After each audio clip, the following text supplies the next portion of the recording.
मैं महेंद्रा।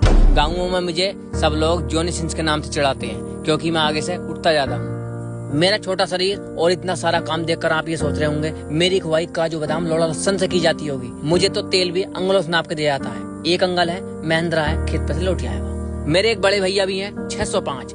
वो हमेशा पेट्रोल पंप वालों के ही पाए जाते हैं। मैं झाट से आट पर फलाने की तरह खड़ा हो जाता हूँ। मेरे कई कंपटीटर हैं जैसे सोनालिका, स्वराज वगैरह वगैरह, लेकिन मैं इन सब के मुंह में मूत रहा हूँ क्योंकि तेल डालो झाट भर, काम करो रात भर, क्योंकि मैं महेंद्रा हूँ। एक दिन मेरे मालिक ने मुझ पर औकात से ज्यादा वजन रख दिया, जिस कारण मैं इतना ज्यादा उठा कि मालिक के गोटे मुंह में आ गए।